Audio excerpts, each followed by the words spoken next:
Go to a little tangent real quick. Was that the wrong thing to do? To throw that money at a time that this economy needed somebody to do something dramatic? Are you suggesting that the things they did was wrong? No, there were two policies, one of which was more important than the other. The monetary policy that Ben Bernanke pursued at the Fed, particularly after the Lehman crisis last year, of a massive expansion of the monetary base, was clearly the right policy, and that's the policy that Milton Friedman would have recommended had he still been alive. Who was a great monetarist. Who was a monetarist, and saw the cause of the Great Depression as being bank failures and monetary tightening by the Fed. We learnt that lesson.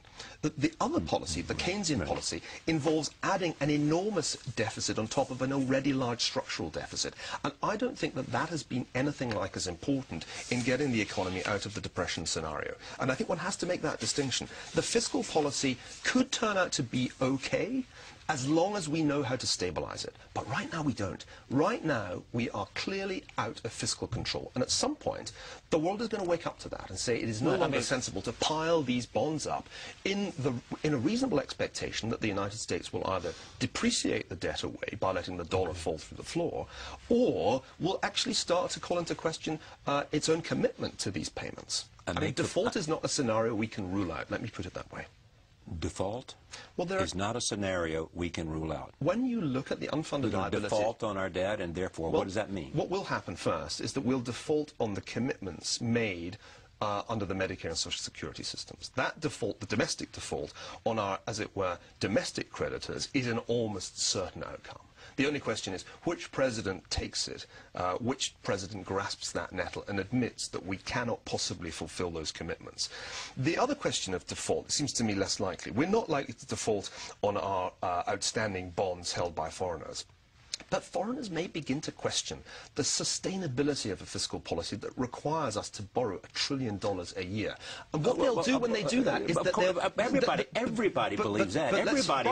Everybody believes that you cannot continue at the pace we're doing. Everybody agrees with that, but they do not necessarily assume that there are not policies and actions that can prevent the disaster of default that you are arguing are inevitable. Of course there are. For example, the United States could introduce a value-added tax or a federal sales tax. But can you imagine this Congress doing that? Well, I don't know. It depends on the options they look at the time. So you've got people like Roger Altman coming on this program saying they're going to have a value-added tax. If they look at the thing and Niall Ferguson is saying to them, this is the disaster you face, perhaps they'll say, thank you, Neil, maybe we better do something, and they'll add a value-added tax. Maybe they'll begin to believe that you got to change the taxing policy. But you remember Winston Churchill's great observation that the United States always does the right thing when all the other possibilities have been exhausted. I feel we're doing that now in the realm of fiscal policy.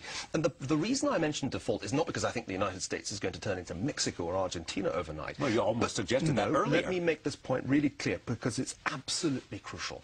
In order to persuade investors to continue to buy U.S. government bonds, we will have to offer them a higher interest rate for their money. Now, when that happens, the bonds go down in price, the yields go up, our fiscal crisis immediately gets worse because the cost of servicing this vast $10 trillion debt goes up.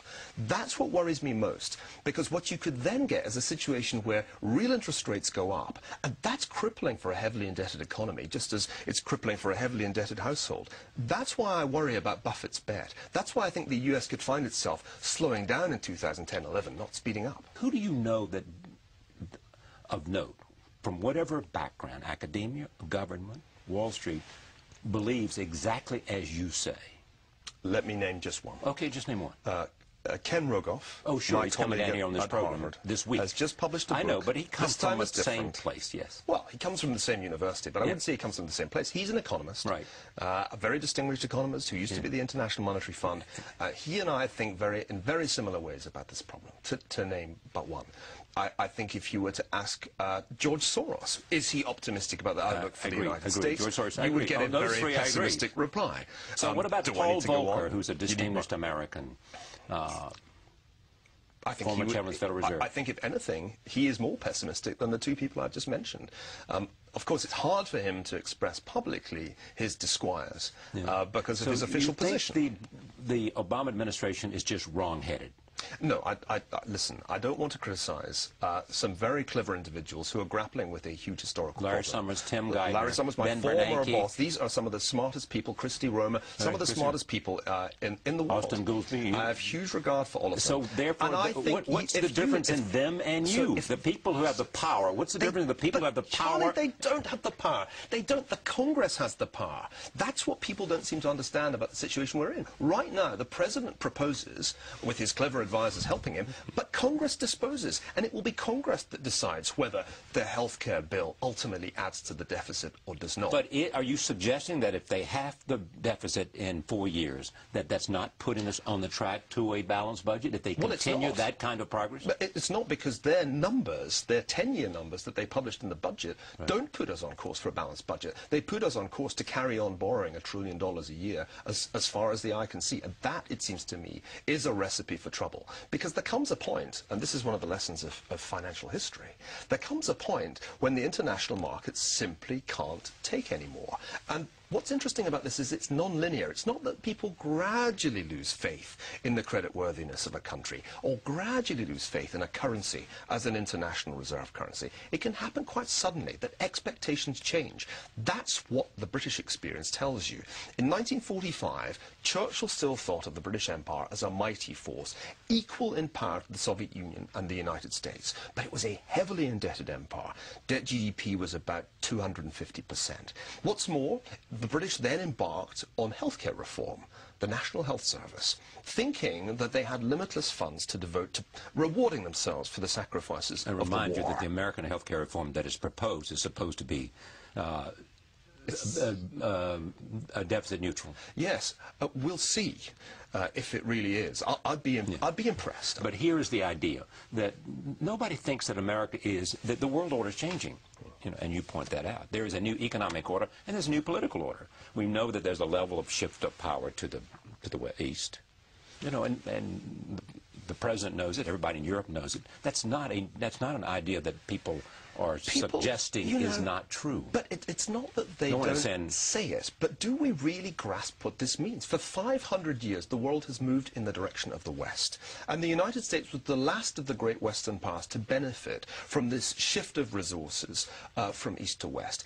We're living through a change that ends 500 years of history, a great rebalancing of the world that will see Asian powers become equal in their stature, in economic terms and then latterly in geopolitical terms. Is it a zero-sum game? It can be. Well, but is it? Well, is a lot depends, or not? Right? Is it? Maybe the United States is better off with a smaller share of a larger pie.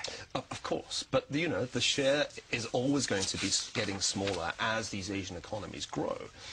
And as we slow down. And I think the big question, which I don't really see being addressed, is how do you cope with the rise of a credible rival? The Soviet Union was never going to have an economy the same size as the United States. It never came close. And today Russia's economy is 4% the size of the US. We are facing a genuine superpower, a real economic rival. And I don't think American foreign policy has yet adapted to that. I think there's an assumption in Washington that we carry on with Chimerica. What would it do if it's to suggest it had adapted to that? What would it do? So let me put it this way. There is a very clear dilemma which isn't often enough discussed, and that is this. Do we accommodate China's rise, and do we accept, rather as Britain accommodated the rise of the United States, that one day it will in fact be the dominant power in the world, and we just better live with that? Or do we try to balance it the way the United Kingdom sought to balance the rise of Germany, by making alliances with the other powers in that region, India being the obvious candidate? That is the dilemma that is right at the heart of US foreign policy today. And yet I have the impression that we're so distracted by our colonial wars, and I call them colonial wars quite consciously, in Iraq and Afghanistan, that we don't see that big picture. The Chinese see it very clearly, and at least one of the superpowers in this game is thinking in the right kind of terms about the way the world is going, both economically and geopolitically. Niall Ferguson, whose book now in paperback is called The Ascent of Money, which is also the title of his documentaries. Thank you for joining us tomorrow night. Former Vice President